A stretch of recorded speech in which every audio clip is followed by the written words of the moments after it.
भगवत गीता श्लोक क्लास में। आज श्लोक है तीसरे अध्याय का 27वां श्लोक, अध्याय 3, श्लोक नंबर 27। ये श्लोक हमने शनिवार को पढ़ा है, लेकिन इससे संबंधित मुरली अव्यक्तवाणी के पॉइंट्स और कुछ सिलेक्टेड पॉइंट्स सुनना बाकी है। इसीलिए एक बार फिर से इस श्लोक को रिवाइज करके फिर आगे का सिलेक्टेड पॉइंट सुनेंगे। श्लोक हमने देखा था उस दिन, प्रकृते क्रियमाणानि गुणे कर्माणि सर्वशः अहंकार विमूढ़ात्मा कर्ताहमिति मन्यते। अर्थात सब कार्य सब प्रकार से प्रकृति के गुणों द्वारा किए जा रहे हैं, परंतु अहंकार से विशेषतः मूढ़ बना पुरुष मैं करने वाला हूँ ऐसा मानता है। अर्थात सत्वष्टम इन गुणों में आसक्त होकर के मनुष्य कर्म करता है। अब प्रकृति के गुणों के द्वारा ही ये कर्म जो करते रहा मनुष्य जन्म जन्मांतर, तो ड्रामा में रील संगम युगी शूटिंग पीरियड में नूंद हो जाती है। अब इसमें यहाँ जो बात है, एक तो पहले वाक्य में बात है सब कार्य सब प्रकार से प्रकृति के गुणों के द्वारा किए जा रहे हैं। अर्थात प्रकृतिगत गुणों के द्वारा ही कार्य शरीर के द्वारा आत्मा कर रही है, क्योंकि आत्मा शरीर में आसक्त होती है। यहाँ पर इसी कारण से अहंकार से विशेषतः मूढ़ बना पुरुष मैं करने वाला हूँ ऐसा मानता है। तो जहाँ मैंपन आ गया तो वहाँ आसक्ति आई। और जहाँ हम श्लोक पढ़ रहे हैं इसमें बात चल रही थी ज्ञानियों को अनासक्त होकर के कर्म करना है। तो दुनिया के हिसाब से लौकिक हिसाब से भी जहाँ ये बात आती है, जो मुरलियों में शिव बाबा ने बोला है अहंकार, अहंकार का अर्थ है अहम कार, अर्थात अहम मना मैं, कार मना करने वाला, तो मैं ही करने वाला हूँ। यहाँ पर ऐसे अहंकार जो है उसके कारण खुद को ही सब कुछ मानने लगता है मनुष्य। तो लौकिक दुनिया के हिसाब से यहाँ अहंकार आता है। दूसरा यहाँ ये तो हमने हद के हिसाब से उस दिन समझी थी बहुत सी बातें, और बेहद के हिसाब से यज्ञ सेवा, जिस ब्राह्मण परिवार में हम जुड़े हुए हैं, जैसे मुरलियों में शिव बाबा बोलते हैं कर्मना सेवा करने वालों को भी अहंकार आ जाता है, क्योंकि देहवान होता है। तो देह के कर्मेंद्रियों से जो भी कर्म करते हैं यज्ञ सेवा का, तो उसमें अहंकार आ जाता है, देहवान आ जाता है। तो ऐसे देहवान ना आए और पूरी प्राप्ति हो, इसके लिए ही जरूरी है पहली बात तो मैं आत्मा इस शरीर के द्वारा करने वाली हूँ, ये बात बुद्धि में होनी चाहिए। दूसरा है कि यज्ञ सेवा के कार्य के लिए तो शिव बाबा ने बोला है तमो प्रधान आत्माएं कोई सेवा कर ही नहीं सकती है। तो परमात्मा बाप दादा ही सारा सेवा का कार्य कराते हैं। हम सिर्फ केवल एक साधन मात्र है, इंस्ट्रूमेंट है। लेकिन ये बात बुद्धि में न रहने के कारण मैंने किया, हमने किया, ये जो भी मैंपन की भावना आती है, तो वहाँ ही प्राप्ति जैसी होनी चाहिए वो होती नहीं है। श्लोक के टॉपिक में ही बात चल रही है यहाँ राग द्वेष से विहीन होकर के कर्म करने की। यहाँ जैसे बात आई कि ड्रामा अनुसार हुबहू रील घूमती है, तो जो भी होता है ड्रामा में अच्छा या बुरा वो सब अपने आप ही रिपीट होता है, क्योंकि रील में भरा हुआ है प्रकृति के गुणों के कारण। जो भी पहले से रील में भरा हुआ है तो उसमें ड्रामा को साक्षी होकर के देखना चाहिए। यहाँ ड्रामा की बात को समझना इसलिए जरूरी है, कई बार जब अच्छी रील घूमने लगती है तो हम उसमें बहुत खुश होते हैं, उसमें ही उलझ जाते हैं, और जब ड्रामा में बुरी रील घूमने लगती है तो कहीं ना कहीं हम दुखी हो जाते हैं, निगेटिव संकल्प चलने लगते हैं, अवस्था डाउन हो जाती है। राग द्वेष से विहीन होकर के कर्म करना है, अर्थात दोनों में भी आसक्ति न हो, द्वेष घृणा भी न हो, राग आसक्ति भी न हो, क्योंकि ये दोनों भी बंधन है। अगर बहुत अच्छा कार्य किया तो फिर मैं ही करने वाला हूँ, इस तरह का अहंकार आ जाता है, और बुरा कार्य हुआ, गलतियां हुई, अवस्था डाउन हो जाती है, तो उस समय भी खुद के प्रति भी घृणा आती है, संबंधित जो भी है उससे लोग, उनके प्रति भी घृणा भाव पैदा होता है। तो इसीलिए ही ये सब बातें ही वास्तव में बंधन है, और जहाँ बंधन है वहाँ उड़ती कला का अनुभव नहीं हो सकता है, और उड़ती कला का अनुभव नहीं, निर्बंधन पना नहीं है, तो जो विश्व कल्याण का कार्य करना है वो भी नहीं होगा, वहां ही रुके रहेंगे इन सब बातों में ही। इसीलिए ही इन सब बातों को छोड़ करके अपने प्रति भी साक्षीपन की अवस्था होनी चाहिए कि ड्रामा में जो कुछ भी हुआ है और रील घूम गई तो उसे बिंदी लगा करके, बीती बातों को बिंदी लगा करके आगे बढ़ना चाहिए। इसमें ये नहीं कि गलतियां हुई, बुरी रील घूम रही है, ये तो ठीक है इसमें कि जो ड्रामा में हो गया सो हो गया, लेकिन इन सब बातों में बीती बातों को समझकर, गलतियों को समझ करके आगे के लिए शिक्षा जरूर लेनी चाहिए। नहीं तो कई बार ज्ञान के कई पॉइंट्स का अन्य अर्थ लिया जाता है। बुरा काम किया तो मैं नहीं करने वाला हूँ, अहंकार नहीं आना है, ऐसे समझ करके हम अपनी रील को खराब करते रहे तो अपना ही शूटिंग, अपना ड्रामा ही हम खराब करते रहेंगे, जिसका कि ब्रॉड ड्रामा पर भी असर होगा। ड्रामा हुबहू रिपीट होता है, लेकिन भविष्य में हमारे क्या नोंद है ये हम नहीं जानते हैं। इसीलिए ही हमें अच्छे कर्म करने की कोशिश करनी है। मैं आत्मा इन शरीर द्वारा, कर्मेंद्र जीवन द्वारा कराने वाली हूँ। आत्मिक स्थिति में रह करके जितना कर्म करेंगे तो उतना ही, एक तो देहभान नहीं आएगा, मैंपन नहीं आएगा, और ये शरीर या प्रकृति के जो 5 तत्वों का पुतला हमें मिला है अंतिम जन्म में, तो अंतिम जन्म में तो सब तमो प्रधान तत्व है। तो इसीलिए ही इन सब बातों का, माना ज्ञान की सारी बातों को ही बुद्धि में रहना जरूरी है। कई बार यहाँ महाभारत युद्ध का समय चल रहा है, तो युद्ध के समय तो कोई एक ही शस्त्र से काम नहीं चलेगा।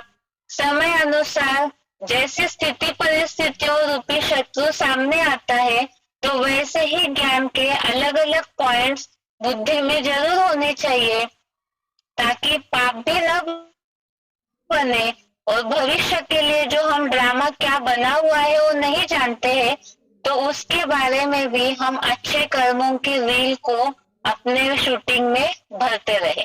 ड्रामा तो बना बनाया है ही, लेकिन बीती बातों में न रुके।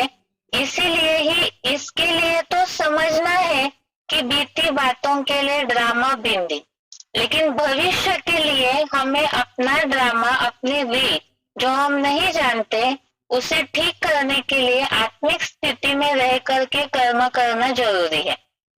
दूसरी बात, जैसे इसी श्लोक से रिलेटेड 13वें अध्याय का 29वां श्लोक, अध्याय 13 का श्लोक नंबर 29 हमने देखा था, जिसमें ये बात आई है कि जो कर्मों को सब प्रकार से संगमी शूटिंग में अपने अपने प्रकृतिगत स्वभाव से ही किया हुआ देखता है, उसी तरह अपने को अकर्ता मानता है। जैसे परमपिता परमात्मा शिव सब कुछ करते हुए भी वो अकर्ता है, तो इसी तरह से यहाँ बताया कि जो कर्मों को सब प्रकार से प्रकृतिगत स्वभाव से ही किया हुआ देखता है और उसी तरह अपने को भी अकर्ता मानता है, वह ठीक देखता है। और इसके लिए उदाहरण दिया था जो हीरो पाठधारी है, 18वें अध्याय का 17वां श्लोक, अध्याय 18 श्लोक नंबर 17 में जो बात आई है, जिसका अहंकार भाव नहीं है, जिसकी बुद्धि लिप्त नहीं होती, वह इन लोगों को, नास्तिक लोगों को मारकर भी नहीं मारता और न बंधायमान होता है जैसे महादेव शंकर।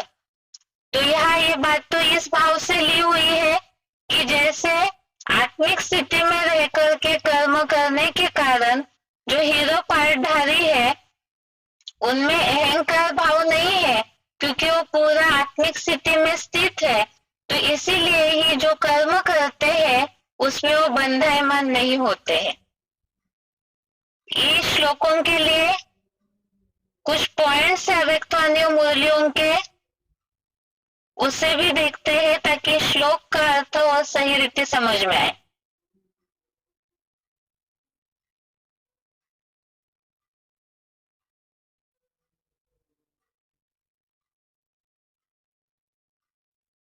अव्यक्तवाणी के पॉइंट्स है, अव्यक्तवाणी की डेट 17 अप्रैल 69, पृष्ठ नंबर 52।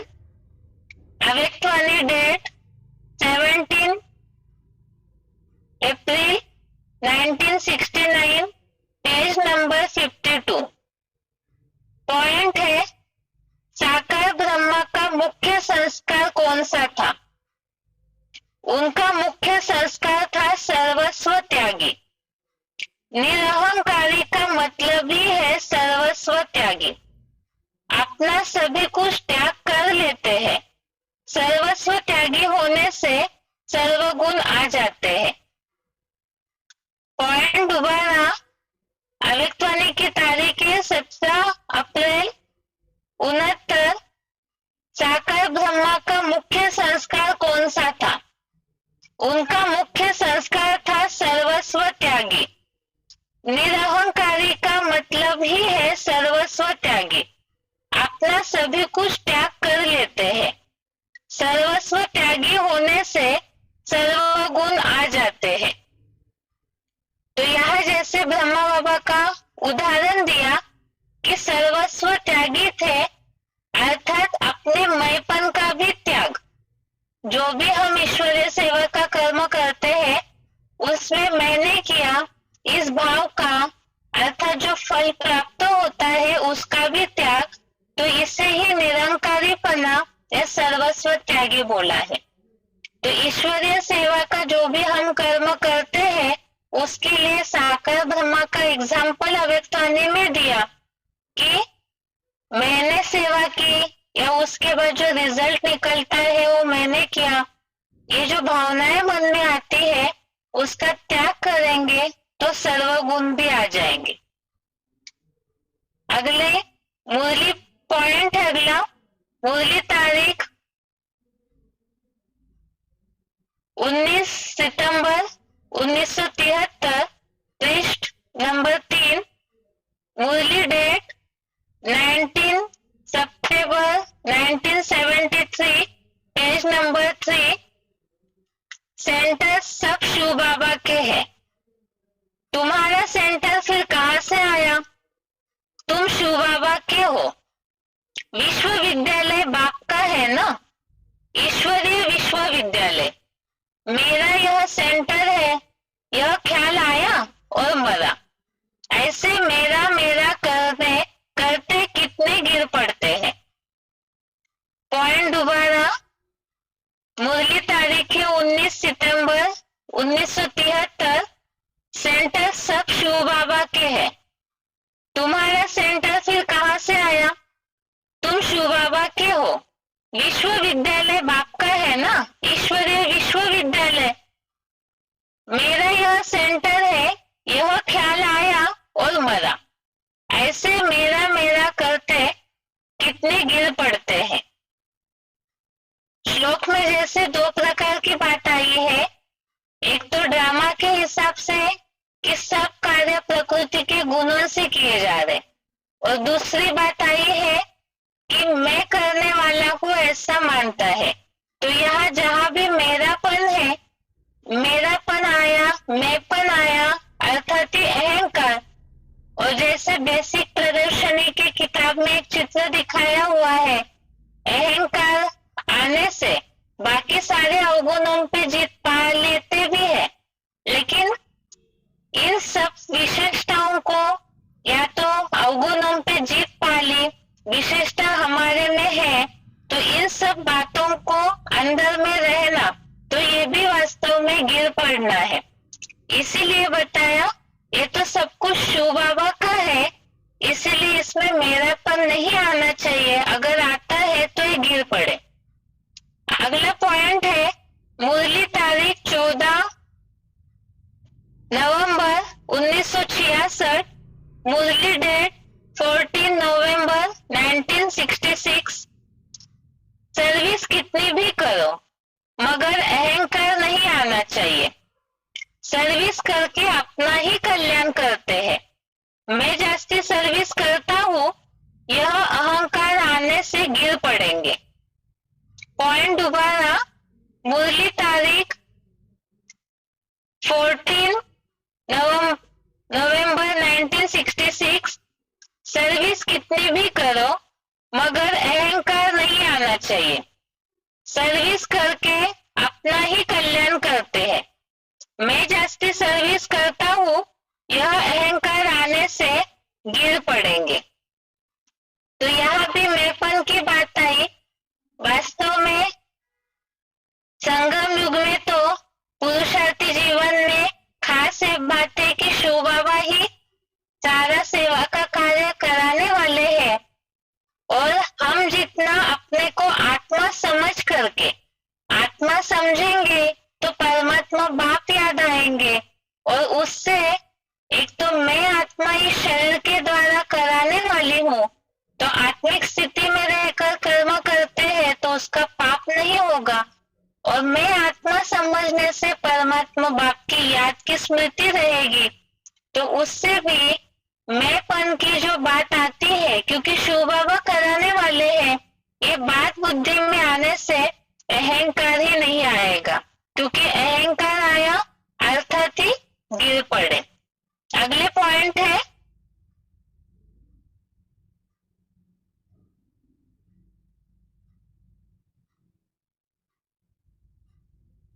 अव्यक्तवाणी की तारीख है 26 जनवरी 1983।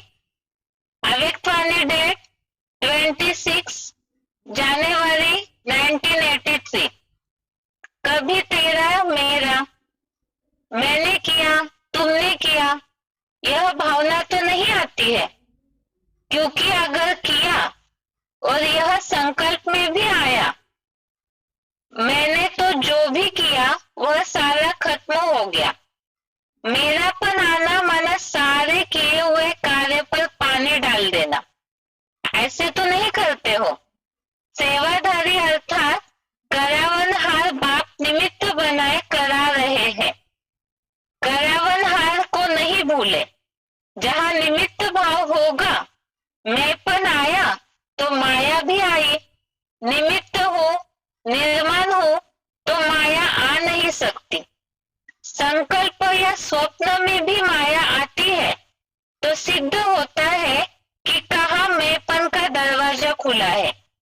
मैंपन का दरवाजा बंद रहे तो कभी भी माया आ नहीं सकती। पॉइंट दोबारा, अव्यक्तवाणी की तारीख 26 जनवरी 1983। कभी तेरा मेरा, मैंने किया तुमने किया, यह भावना तो नहीं आती है, क्योंकि अगर किया और यह संकल्प में भी आया, मैंने तो जो भी किया वह सारा खत्म हो गया। मेरापन आना माना सारे किए हुए कार्य पर पानी डाल देना, ऐसे तो नहीं करते हो। सेवाधारी अर्थात करावनहार बाप निमित्त बनाए करा रहे हैं। करावनहार को नहीं भूले। जहाँ निमित्त भाव होगा, मैंपन आया तो माया भी आई। निमित्त हो, संकल्प या स्वप्न में भी माया आती है तो सिद्ध होता है कि कहाँ मैंपन का दरवाजा खुला है। मैंपन का दरवाजा बंद रहे तो कभी भी माया आ नहीं सकती।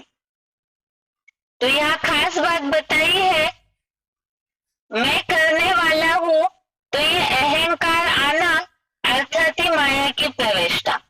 क्योंकि देह भान आया, जो हम बेसिकली तौर पे भी पहला आत्मा का पाठ समझाते समय ये बात समझाते हैं कि जहाँ देहवान है, मैं और मेरा कहते हैं, तो उसी से ही रावण की राज्य की शुरुआत हो जाती है। लेकिन प्रैक्टिकल पुरुषार्थी जीवन में भी ऐसे होता है कि इस पहले दरवाजे को ही, माया के गेट को ही हम भूल जाते हैं और इसीलिए ही सेवा की जो प्राप्ति का अनुभव होना चाहिए वो नहीं होता। जैसे यह पॉइंट में भी बात आई कि मेरापन आना माना ही सारे किए हुए पर पानी डाल देना। वास्तव में ईश्वरीय सेवा, यज्ञ, ये सारा ही शिव बाबा का है, कार्य भी शिव बाबा का है। और जैसे कि अंतिम जन्म के लिए शिव बाबा ने बोला है कि शरीर भी अमानत के रूप में मिला हुआ है, तो इसीलिए हमारा जब कुछ है ही नहीं तो हम करने वाले भी कौन है? सब कुछ शिव बाबा ही कराते हैं, कार्य भी शिव बाबा का ही है। तो ये भावना जितनी मन में रहेगी कि करावन हर निमित्त बनाए करा रहे हैं, तो उतना ही मैंपन खत्म होगा और जितना खत्म होगा तो उतना ही प्राप्ति स्वरूप की अनुभूति भी होगी। आगे का पॉइंट है, अव्यक्तवाणी की तारीख 7 जनवरी 1985, अव्यक्तवाणी डेट 7 जनवरी 1985। सभी सेवाधारी अर्थात सदा सेवा के निमित्त बनी हुई आत्माएं सदा अपने को निमित्त समझ सेवा में आगे बढ़ते रहो। मैं सेवाधारी हूँ, यह मैंपन तो नहीं आता है ना। बाप करावनहार है, मैं निमित्त हूँ, कराने वाला करा रहा है, चलाने वाला चला रहा है। इस श्रेष्ठ भावना से सदा न्यारे और प्यारे रहेंगे। अगर मैं करने वाली हूँ तो न्यारे और प्यारे नहीं, तो सदा न्यारे और सदा प्यारे बनने का सहज साधन है करावनहार करा रहा है, इस स्मृति में रहना। इससे सफलता भी ज्यादा और सेवा भी सहज, मेहनत नहीं लगती। कभी मैंपन के चक्र में आने वाली नहीं। हर बात में बाबा बाबा कहा तो सफलता है। ऐसे सेवाधारी सदा आगे बढ़ते भी हैं और औरों को भी आगे बढ़ाते हैं। नहीं तो स्वयं भी कभी उड़ती कला, कभी चढ़ती कला, कभी चलती कला बदलते रहेंगे और दूसरे को भी शक्तिशाली नहीं बना सकेंगे। सदा बाबा बाबा कहने वाले भी, सदा बाबा बाबा कहने वाले भी नहीं, लेकिन करके दिखाने वाले ऐसे सेवाधारी सदा बाप दादा के समीप है, सदा विघ्न विनाशक है। पॉइंट दोबारा, अव्यक्तवाणी की तारीख 7 जनवरी 1985। सभी सेवाधारी अर्थात सदा सेवा के निमित्त बनी हुई आत्माएं सदा अपने को निमित्त समझ सेवा में आगे बढ़ते रहो। मैं सेवाधारी हूँ, यह मैंपन तो नहीं आता है ना। बाप करावनहार है, मैं निमित्त हूँ, कराने वाला करा रहा है, चलाने वाला चला रहा है। इस श्रेष्ठ भावना से सदा न्यारे और प्यारे रहेंगे। अगर मैं करने वाली हूँ तो न्यारे और प्यारे नहीं, तो सदा न्यारे और सदा प्यारे बनने का सहज साधन है करावनहार करा रहा है। जैसे बात श्लोकों में चल रही है, ज्ञानी को अनासक्त होकर के कर्म करना है। अनासक्त होना अर्थात डिटैच, हर बात से न्यारे। तो यहाँ भी जो न्यारे हैं वही प्यारे बन सकते हैं। वो भी तभी न्यारापन आएगा जो बताया बाप करावनहार है और मैं निमित्त हूँ करने वाली। कराने वाला चलाने वाला चला रहा है। इस भावना से जब रहेंगे तभी अनासक्त भाव आएगा।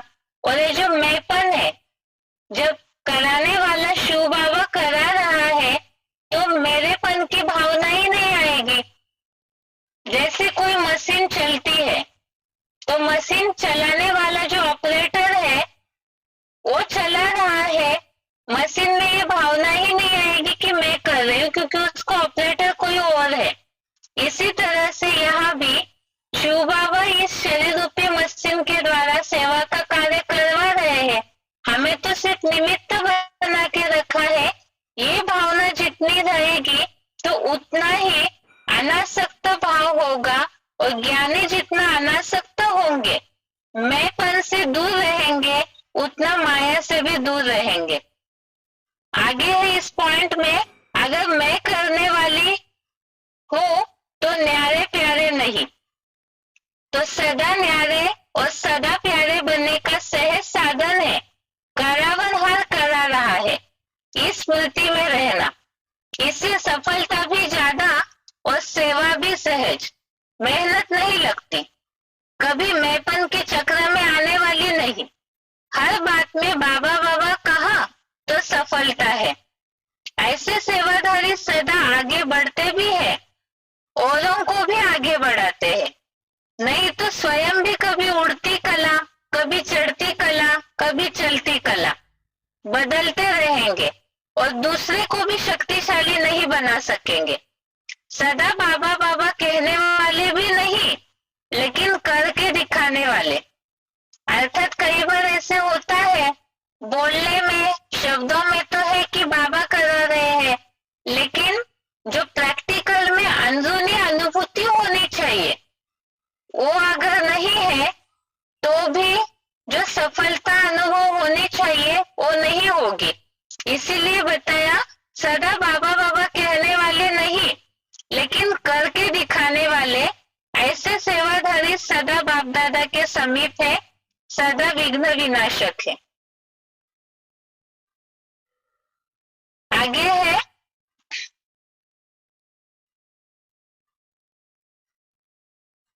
इसमें भी बात है, करण करावनहार के लिए ही अव्यक्तवाणी है। 10 मार्च 1996, अव्यक्तवाणी डेट 10 मार्च 1996। डबल रूप से करावनहार की स्मृति चाहिए। एक तो बाप करावनहार है और दूसरा मैं आत्मा भी इन कर्मेंद्रियों द्वारा कर्म कराने वाली हूँ। इससे क्या होगा? कर्म करते भी कर्म के अच्छे या बुरे प्रभाव में नहीं आएंगे। इसको कहते हैं कर्मातीत अवस्था। आप सबका लक्ष्य क्या है? कर्मातीत बनना है ना? यह थोड़ा थोड़ा कर्म बंधन रहा तो कोई हर्जा नहीं, रहना चाहिए या नहीं रहना चाहिए, कर्मातीत बनना है। बाप से प्यार की निशानी है कर्मातीत बनना। तो करावनहार होकर कर्म करो, कराओ। कर्मेंद्रिया आपसे नहीं करावे, लेकिन आप कर्मेंद्रियों से कराओ। बिल्कुल अपने को न्यारा समझ कर्म कराना। यह कॉन्शियसनेस इमर्ज रूप में हो, मर्ज रूप में नहीं। मर्ज रूप में कभी करावनहार के बजाय कर्मेंद्रियों के अर्थात मन के, बुद्धि के, संस्कार के वश हो जाते हैं। कारण करावनहार आत्मा हूँ, मालिक हूँ, विशेष आत्मा, मास्टर सर्वशक्तिवान आत्मा हूँ। यह स्मृति मालिकपन की स्मृति दिलाती है। नहीं तो कभी मन आपको चलाता और कभी आप मन को चलाते। इसलिए सदा नेचुरल मन मना भव की स्थिति नहीं रहती। मैं अलग हूँ बिल्कुल। और सिर्फ अलग नहीं लेकिन मालिक हूँ। बाप को याद करने से मैं बालक हूँ और मैं आत्मा कराने वाली हूँ तो मालिक हूँ। अभी यह अभ्यास अटेंशन में कम है। पॉइंट दोबारा, अव्यक्त होने की तारीख है 10 मार्च 1996। डबल रूप से करावनहार की स्मृति चाहिए। एक तो बाप करावनहार है और दूसरा मैं आत्मा भी इन कर्मेंद्रियों द्वारा कर्म कराने वाली हूँ। इसमें जैसे हमने 18वें अध्याय का श्लोक देखा था, जो हीरो पाठधारी है वो आत्मिक स्थिति में रह करके कर्म करते हैं, तो इसीलिए ही उस स्थिति के कारण ही कर्मों का लेपछेप नहीं लगता। विनाश करने के बावजूद भी उस कर्म के फल में बंधायमान नहीं होता। इसी तरह से जो मेन हमारा पुरुषार्थ का लक्ष्य है, मैंपन का त्याग और कर्मातीत बनना। कर्मातीत बनना अर्थात कर्म से अतीत होना। तो कर्म से अतीत कैसे होना है, वही बात बताई। एक तो मैं आत्मा कर्मेंद्रियों से कराने वाली हूँ, तो आत्मा आत्मिक स्थिति में जितना कर्म करते हैं तो वो कर्मेंद्रियां अपने विषय भोगों की ओर नहीं दौड़ती है। और सेवा के फील्ड में भी, सेवा का कार्य करते समय भी मैं आत्मा कराने वाली हूँ और दूसरा मुझ आत्मा को भी करवाने वाला शिव बाबा है, बाप दादा है। ये डबल करावनहार की स्मृति जितनी रहेगी तो उतना ही कर्म के अच्छे या बुरे प्रभाव में नहीं आएंगे। कर्मातीत अवस्था का अर्थ ही है अनासक्त भाव। कर्मेंद्रियों का जो फल भोगते हैं तो आसक्ति आ जाती है, देहबन आता है, तो अच्छा या बुरे के बंधन में फंस जाते हैं। और हम श्लोकों में देख रहे हैं ज्ञानी को अनासक्त हो कर्म करना है। उस अनासक्ति में एक बात हमने आज के श्लोक में देखी, एक तो ड्रामा, क्योंकि ड्रामा अनुसार सब रिपीट हो रहा है, और दूसरा मैंपन न आए, मैं करने वाली हूँ, मैंने सब कुछ किया, ये भावना न आए, तो उसके लिए ही अव्यक्तवाणियों में तरीका बताया है। एक तो बाप करावनहार है और दूसरा मैं आत्मा इन कर्मेंद्रियों से कर्म कराने वाली हूँ। इससे क्या होगा, कर्म करते भी कर्म के अच्छे या बुरे प्रभाव में नहीं आएंगे। अगर पूरी आत्मिक स्थिति है, आत्मिक स्थिति में पूरी तरह से स्थित होकर कर्म करते हैं, तो कोई ऐसे पाप कर्म होंगे ही नहीं, क्योंकि जहाँ आत्मिक स्थिति है वहाँ परमात्मा बाप दूर नहीं है, और जहाँ बाप है वहाँ पाप हो ही नहीं सकता है, तो माया के गेट खुलेंगे ही नहीं। इसीलिए बताया कर्म के अच्छे या बुरे प्रभाव में नहीं आएंगे। इसको कहते हैं कर्मातीत अवस्था। आप सबका लक्ष्य क्या है, कर्मातीत बनना है। या थोड़ा थोड़ा कर्म बंधन रहा तो कोई हर्जा नहीं, रहना चाहिए या नहीं रहना चाहिए, कर्मातीत बनना है। बाप से प्यार की निशानी है कर्मातीत बनना। तो करावनहार होकर कर्म करो, कराओ। कर्मेंद्रियां आपसे नहीं करावे, लेकिन आप कर्मेंद्रियों से कराओ। बिल्कुल अपने को न्यारा समझ कर्म कराना, यह कॉन्शियसनेस इमर्ज रूप में हो, मर्ज रूप में नहीं। अपने को न्यारा समझ कर्म कराना अर्थात इतना न्यारा होकर के कर्म करना है। ये कॉन्शियसनेस अर्थात ये स्मृति, ये जो भावना है वो प्रैक्टिकल में होनी चाहिए, मर्ज रूप में, अर्थात दबी हुई भावना न हो। अर्थात जब भी कोई कार्य करते हैं तो उस समय हमेशा ये भान बुद्धि में होना चाहिए, एक तो मैं आत्मा कर्मेंद्रियों से करा रही हूँ अर्थात आत्मिक स्थिति, और दूसरा बाप मेरे द्वारा कराने वाले हैं, तो ये दोनों भावनाएं प्रैक्टिकल में अनुभव होनी चाहिए, प्रैक्टिकल स्मृति में अगर रहे तभी ही वो कर्मातीत अवस्था की ओर कर्म ले जाएंगे। मर्ज रूप में भी कभी करावन हार के बजाय कर्मेंद्रियों के अर्थात मन के, बुद्धि के, संस्कार के वश हो जाते हैं। कारण करावनहार आत्मा हूँ, मालिक हूँ, विशेष आत्मा, मास्टर सर्वशक्तिवान आत्मा हूँ, यह स्मृति मालिकपन की स्मृति दिलाती है। नहीं तो कभी मन आपको चलाता है, कभी आप मन को चलाते हैं। इसलिए सदा नेचुरल मन मना भव की स्थिति नहीं रहती। तो यहाँ मन मना भव की स्थिति अर्थात ही बाप कराने वाले हैं, तो संकल्पों में भी बाप के ही संकल्प आएंगे और जितना ऐसी स्थिति में कर्म करेंगे उतना कर्मातीत स्थिति की ओर बढ़ेंगे। मैं अलग हूँ बिल्कुल, और सिर्फ अलग नहीं लेकिन मालिक हूँ। बाप को याद करने से मैं बालक हूँ और मैं आत्मा कराने वाली हूँ, तो मालिक हूँ। अभी यह अभ्यास अटेंशन में कम है। तो इस तरह से इस श्लोक के हिसाब से हमने देखा मैं करने वाला हूँ, ये अहंकार को हमें लौकिक के हिसाब से भी कैसे दूर करना है, और दूसरा खास तो सेवा फील्ड में ईश्वरीय सेवा का कार्य करते समय भी किस तरह से इस मैंपन के गेट को बंद करना है। अभी आगे इस श्लोक से संबंधित ही सिलेक्टेड पॉइंट्स है। VCD number 2415, VCD number 2415। कैसे बनेंगे फर्स्ट क्लास स्टूडेंट?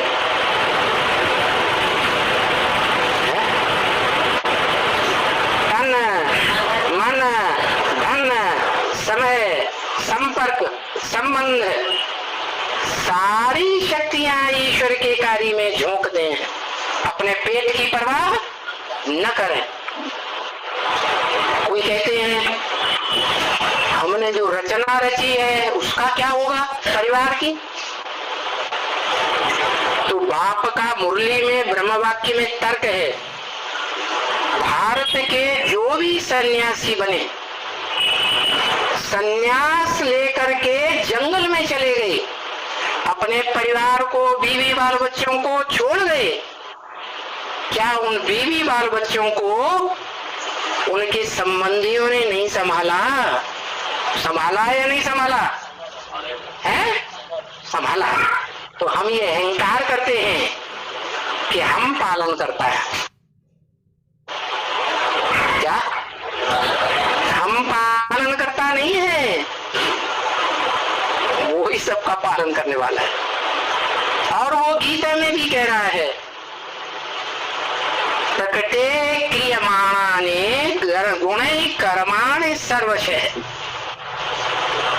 प्रकृति के द्वारा गुण और कर्मों के आधार पर संगम युग में जो गुण धारण किए हैं ज्ञान में आने के बाद, और जो कर्म किए हैं ज्ञान के अनुसार, गुणे कर्माण सर्वशः, सब प्रकार से उन गुणों और कर्मों के आधार पर हर आत्मा अपना अपना श्रेष्ठ या नीच पार्ट बजाती है। प्रकृति क्रियमाण, प्राकृतिक अनुसार सृष्टि के आदिकाल से ही प्रकृति ने हर मनुष्य आत्मा रूपी रिकॉर्ड में चारों युगों का रिकॉर्ड भरा हुआ है। नहीं समझ में आया? ये आत्मा रूपी रिकॉर्ड है। इस आत्मा रूपी रिकॉर्ड में चारों युगों का पार्ट भरा हुआ है ऑलरेडी। लेकिन अहंकार में आकर हम समझते हैं मैंने किया, मैं इस परिवार का पालन करता हूं, मैं पालन करता हूं, मैं नहीं हूं। क्या बच्चे हैं जिनको माताएं इस समाज के दुष्कर्म के कारण बच्चों को जन्म देती है और कचड़े के ढेर में छोड़ करके चली जाती है। ऐसा होता है कि नहीं? उन बच्चों की पालना नहीं होती? होती है या नहीं होती है? जहां से जन्म लिया उस परिवारजनों ने उसे पाला क्या?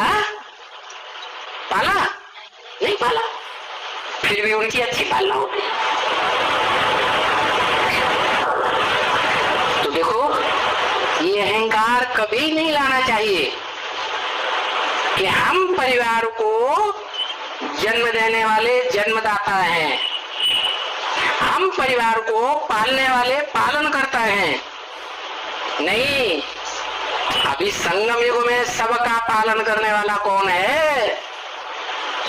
अभी संगम युग में कौन है? अभी जब महाविनाश होगा, महामृत्यु का टाइम होगा, तो कौन मित्र होगा? कौन हर एक आत्मा का सहयोगी होगा? उसके अलावा कोई भी नहीं होगा। तो हम अहंकार छोड़ दे कि हम पालन करता है, नहीं, हम ईश्वरीय कार्य में लगेंगे तो ये निश्चित है हमारे से निमित्त मात्र जन्म लेने वाले बच्चों का कभी अकल्याण नहीं हो सकता।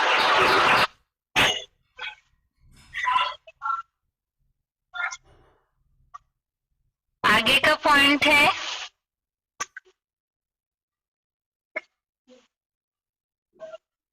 वार्तालाप नंबर 1289। दुनिया का एक एक कण का ये पार्ट है, एक एक आत्मा का ये पार्ट है कि जहां से आया है और जहां जहां उसने पार्ट बजाया है वही पार्ट बजा करके साइकिल पूरा करके फिर वहीं पहुंचेगा। हर एक आत्मा में, हर एक अणु अणु में ये पार्ट भरा हुआ है, वो बदल नहीं सकता। ये सृष्टि की प्रकृति है, स्वभाव है, हूबहू रिपीटेशन, सारी सृष्टि का स्वभाव है। और इस बात को पुराने ऋषि महर्षि भी जानते थे, इसलिए गीता में लिख दिया है प्रकृति क्रियमाणानि गुण कर्माणि सर्वस्य। जो मनुष्यों की आत्मा है उसमें सारा रिकॉर्ड भरा हुआ है प्राकृतिक रूप से। अहंकार विमूढ़ात्मा कर्ता अहम इति मन्यते। अहंकार में, देह के अहंकार में भरा हुआ मनुष्य ये समझता है मैंने ऐसा किया, मैंने वैसा किया, मैंने वैसा किया। मैंने कुछ नहीं किया, ये आत्मा रिकॉर्ड में सब कुछ भरा हुआ है। जैसा जैसा जो पार्ट भरा हुआ है वैसा ही बज रहा है। अणु अणु में रिकॉर्ड भरा हुआ है। अंतर सिर्फ ये है, वो जड़ अणु है, ये आत्मा चैतन्य है। चैतन्य आत्मा को परमधाम जाना पड़ता है, फिर वापस आके अपना पार्ट बजाती है, चक्र में आती है। अणु इसी सृष्टि में भ्रमित होते रहते हैं।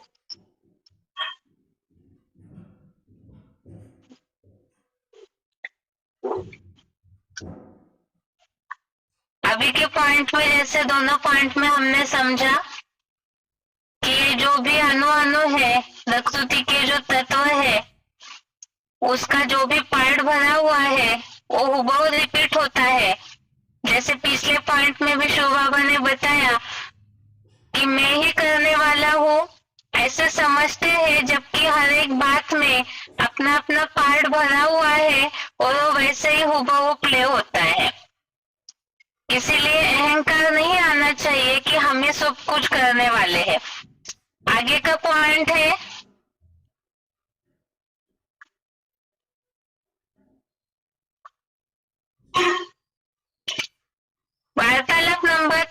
1342 डिस्कशन नंबर 1342। भाई बोलते हैं कि जो 5000 का ड्रामा पीस है तो हर चीज अपने आप कर लो, तो हम मैनेज क्यों करें? खाना क्यों खाते हो? बंद कर दो। किचन में क्यों जाते हो खाना खाने के लिए, पकाने के लिए? बंद कर दो ना। गीता में एक श्लोक आया है, प्रकृति क्रियमाणानि गुणे कर्माणि सर्वशः अहंकार विमूढ़ात्मा कर्ता अहमिति मन्यते।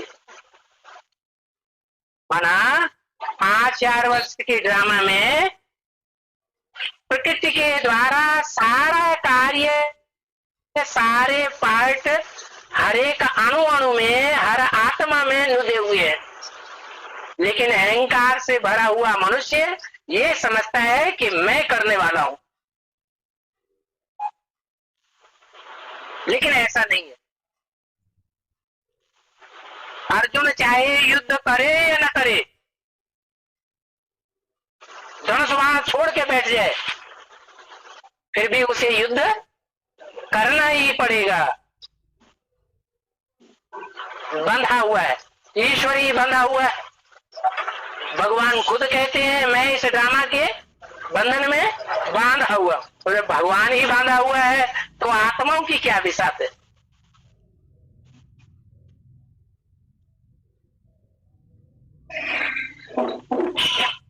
आगे का पॉइंट है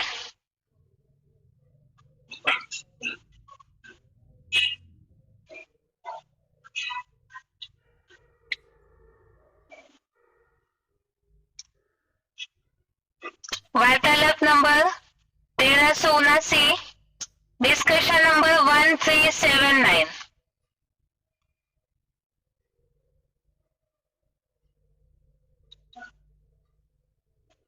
कोई गिराने का काम नहीं करता, कोई उठाने का काम नहीं करता। इसलिए गीता में कहा है प्रकृति क्रियमाणानि गुणे कर्माणि सर्वशः अहंकार विमूढ़ात्मा कर्ता अहम इति मन्यते। प्रकृति के जो 3 गुण हैं, वो 3 गुणों के स्वभाव से सारी दुनिया चल रही है। हर आत्मा में, हर एक शक्ति के कण कण में अपना अपना पार्ट भरा हुआ है। 5000 वर्ष के ड्रामा में जो कण यहां से शुरुआत होता है, घूमते घूमते घूमते घूमते वहीं जाकर के पहुंच जाता है। ये पार्ट एक एक कण में रुधा हुआ है, एक एक आत्मा में भी वो पार्ट रुधा हुआ है। तो किसको दोष देंगे? जगदम्बा को दोष देंगे? कहेंगे कि जगदम्बा दोषी है? कहेंगे नहीं, ये ड्रामा बना हुआ है।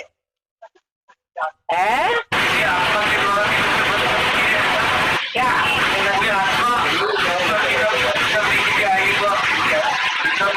हर आत्मा का पाप पुण्य उसके साथ जुड़ा हुआ है।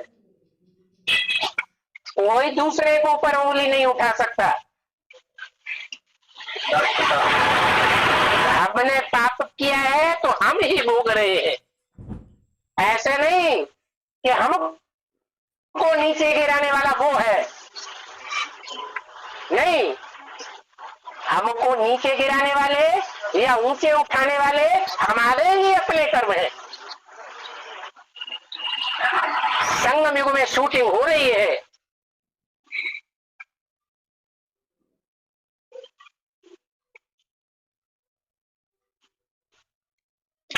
अभी के पॉइंट पर जैसे हमने सुना कि यहाँ पर जैसे बुरे कर्मों की रील घूमती है तो पाप करते हैं, क्योंकि वो प्रकृति के गुणन में और रील भरी हुई है इसी तरह की। तो इसीलिए यहाँ पॉइंट में जो बताया कि किसी को भी इन सब बातों के लिए दोषी नहीं ठहरा सकते। आगे है वार्तालाप नंबर 1554 डिस्कशन नंबर 1554। कहते हैं हम करेंगे, ये अहंकार है, क्या करने वाले हम हैं, वो कौरव है। जबकि गीता में क्या कहा है, भगवान क्या कहते हैं, भगवान कहते हैं कि आत्मा जो है एक रिकॉर्ड है, उस रिकॉर्ड में 5000 वर्ष का पार्ट भरा हुआ है, प्राकृतिक रूप से भरा हुआ है। प्रकृति ने हर आत्मा के अंदर अपना अपना अपना पार्ट भर रखा है पहले से ही, लेकिन मनुष्य आत्मा क्या समझती, ये मैंने किया, ये मैंने किया। तो वो करने वाला है या प्राकृतिक रूप से ऑटोमेटिक हो रहा है, ड्रामा प्ले अनुसार हो रहा है, ड्रामा प्ले अनुसार हो रहा है। इसलिए अहंकार नहीं आना चाहिए कि मैं करने वाला हूं।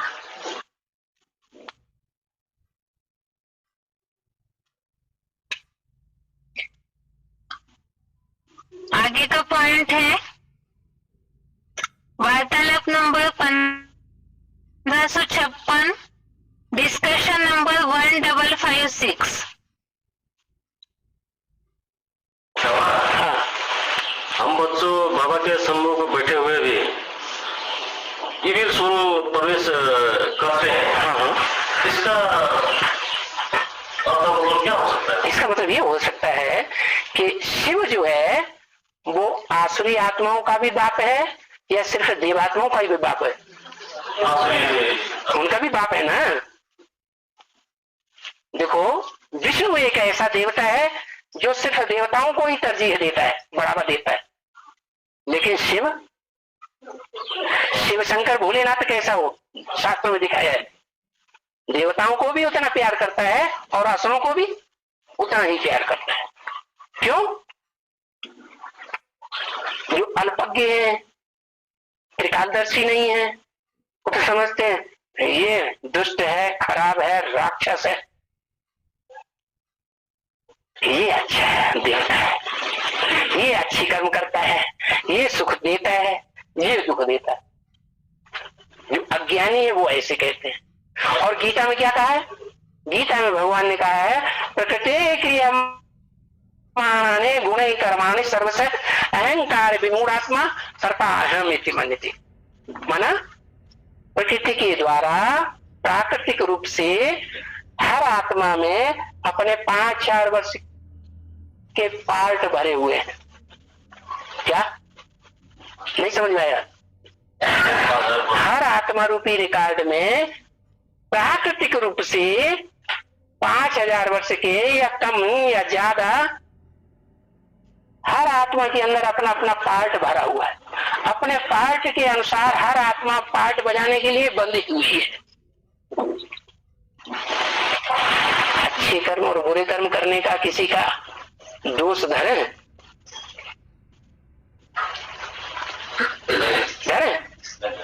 अरे वो तो बिच्छू है तो वो डंक मारेगा ही मारेगा, बिच्छू का जन्म लिया ना। ऐसे ही जो राक्षस का जन्म लिया है वो हर जन्म में राक्षस ही होता है कि किसी जन्म में देवता भी बन सकता है?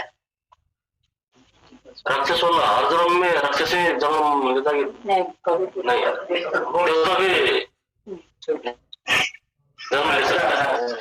किसी जन्म में देवता भी बनता है आत्मा, किसी जन्म में राक्षस भी बन जाता है। तो उसकी आत्मा में पार्ट रुंधा हुआ है समय समय के अनुसार, किसी को कुछ भी दोष नहीं दिया जा सकता। ये त्रिकालदर्शी पाने का ज्ञान शिव के अंदर सदैव भरा हुआ है, इसलिए वो कोई दोष नहीं करते कि ये राक्षस है और ये देवता है। इसलिए विष्णु की ऊंची स्टेज है बुद्धि के आधार पर, या शिव शंकर भोलेनाथ की ऊंची स्टेज है? टोटली 3 पुरियों में किसकी ऊंची स्टेज है, किसकी मध्यम स्टेज है, किसकी नीची स्टेज है? शंकर की ऊंची स्टेज है।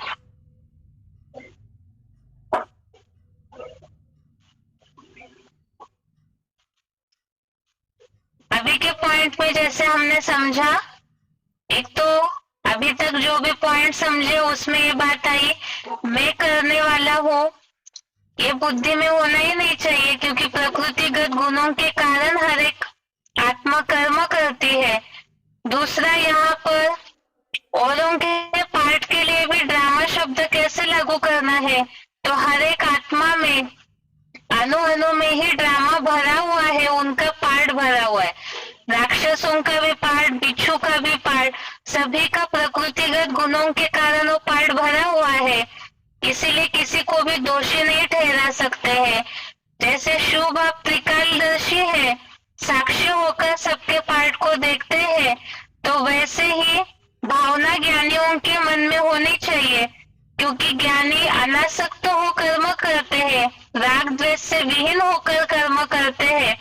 तो इसीलिए ही ड्रामा को और हर एक के पार्ट को साक्षी होकर देखने के लिए एक ज्ञान होना चाहिए। आगे का पॉइंट है वार्तालाप नंबर 1672, डिस्कशन नंबर 1672। बाबा यहाँ हमने पढ़ाई पढ़ी कि आत्मा जो है उसकी शक्तियाँ मन बुद्धि संस्कार है। टीका में मन बुद्धि और अहंकार है, मन बुद्धि और अहंकार वो संस्कार और अहंकार, मन बुद्धि और अहंकार। हाँ वही अहंकार में अहंग, अहंग माने मैं भी कुछ हूँ, जबकि मैं कुछ भी नहीं हूँ। अपनी आत्मा को जान लिया कि आत्मा एक ऐसा रिकॉर्ड है इसमें 5000 साल का रिकॉर्ड ऑटोमेटिक भरा हुआ है। तो मैं क्या हूँ? मैं कुछ कर सकता हूँ? है, मैं वो ही करूंगा जो मेरे अंदर रिकॉर्ड भरा पड़ा है। अहंकार विमूढ़ आत्मा करता हम इति मन्यते। अहंकार में भरी हुई मूढ़ आत्मा है, वो समझती है मैं कुछ करने वाला हूँ, लेकिन मैं कुछ करने वाला हूँ ही नहीं। शिव बाबा ही कहते हैं मैं भी इस ड्रामा के बंधन में बांधा हुआ हूँ। तो शिव बाबा का भी अहंकार नहीं है कुछ भी, तो हम मनुष्य आत्माओं का अहंकार कहाँ से हो चलेगा? अहंकार कैसे आ गया है? देवाना आया तो अहंकार भी आया।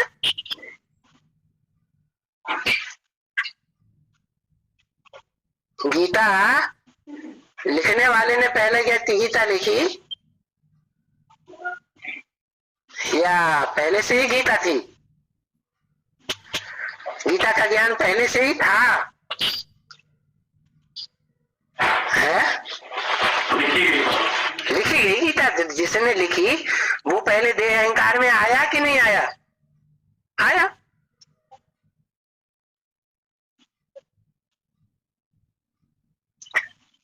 आगे का पॉइंट है बीसीडी नंबर 2259, बीसीडी नंबर 2259। बिच्छू है, सांप है, उसको जितना दूध पिलाओगे फिर भी उसकी गिरफ्त में आ जाएगी तुम्हारी उंगली, तो क्या करेगा? काटेगा जरूर। ये उसका धर्म है। तो इस सृष्टि की सभी आत्माएं अपने अपने धर्म का पालन कर रही। जो बाप के बच्चे हैं डायरेक्ट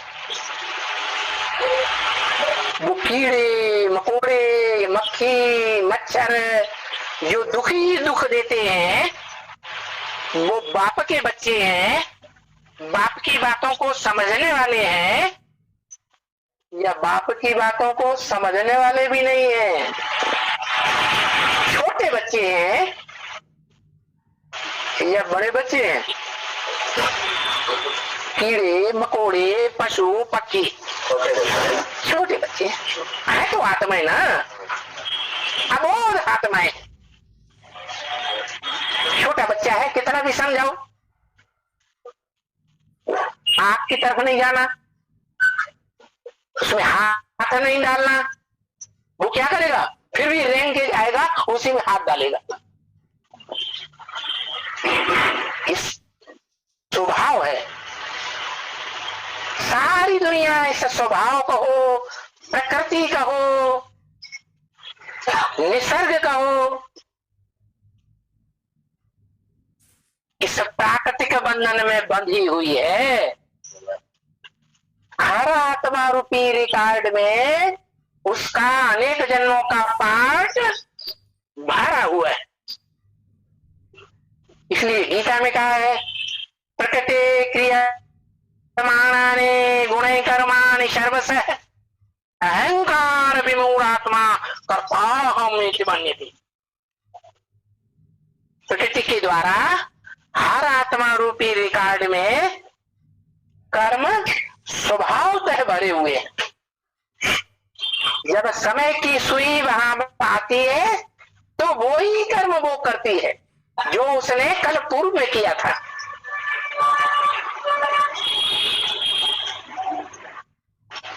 तो आत्मा स्वयं करती है या प्राकृतिक रूप से आत्मा में वो कर्म अनेक जन्मों के भरे हुए हैं?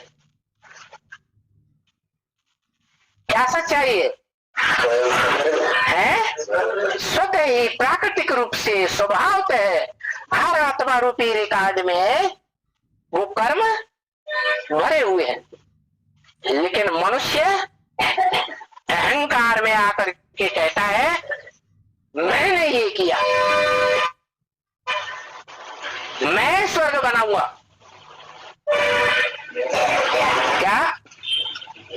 क्या समझता है? मैं की गुहार लगाता है, मैं करने वाला हूं। अरे मैं तो कुछ भी करने वाला नहीं हूं, ना अच्छा न बुरा।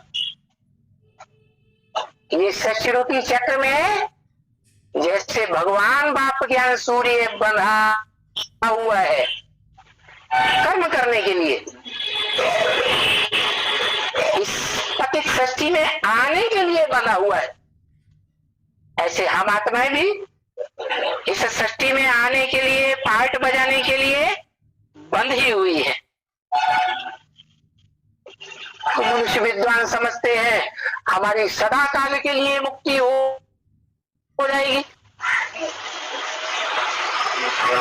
ऐसा हो सकता है क्या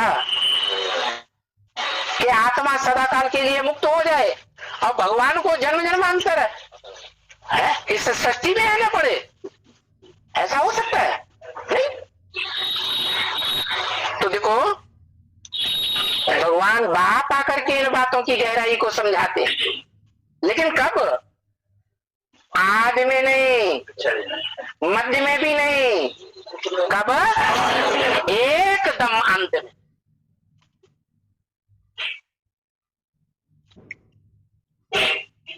आगे है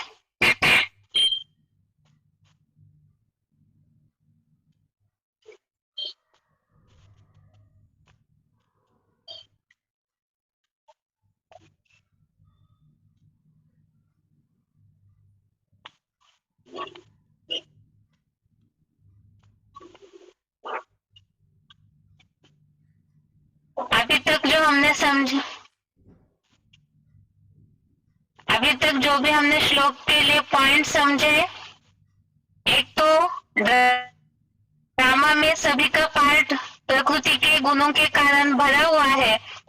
अच्छों में अच्छा पार्ट, बुरों में बुरा पार्ट, जैसे बिच्छू का उदाहरण दिया, राक्षसी संस्कार वालों का उदाहरण दिया। तो उसमें किसी को भी दोषी नहीं ठहराना है, अर्थात घृणा भाव न हो, इसमें भी अनासक्त हो। हम अपने पार्ट जो भी करते हैं प्ले, तो उसमें भी साक्षीपन का भाव हो, क्योंकि हमारे भी ड्रामा में प्रकृति के अनुसार वो पार्ट भरा हुआ है। तो इसी के लिए ही मैंपन का अहंकार नहीं आना चाहिए कि मैं करने वाला हूँ, क्योंकि ड्रामा अनुसार ही जो कण में पार्ट भरा है वो प्ले होता है। और दूसरा, जैसे शिव बाबा ने उदाहरण दिया यज्ञ सेवा में लगने के लिए, जैसे सन्यासियों के घर परिवार भी तो चलते हैं, लेकिन कई बार भाव रहता है गृहस्थियों में कि हम ही अपने परिवार का पालन पोषण करते हैं, तो मैंपन आ जाता है। तो इसके लिए भी बताया कि सब कुछ ड्रामा में जैसे नुंदा हुआ है वैसे ही हूबहू रिपीट होता है, तो अनासक्त भाव के लिए जितना अनासक्त होंगे, साक्षी होंगे, तो उतना ही कर्मातीत भी बनते जाएंगे। ये हो गया श्लोक नंबर 27 के रिलेटेड पॉइंट्स और सिलेक्टेड क्लिप्स। आज के लिए गीता क्लास यहाँ तक ही। कल आगे का श्लोक देखेंगे। ओम शांति।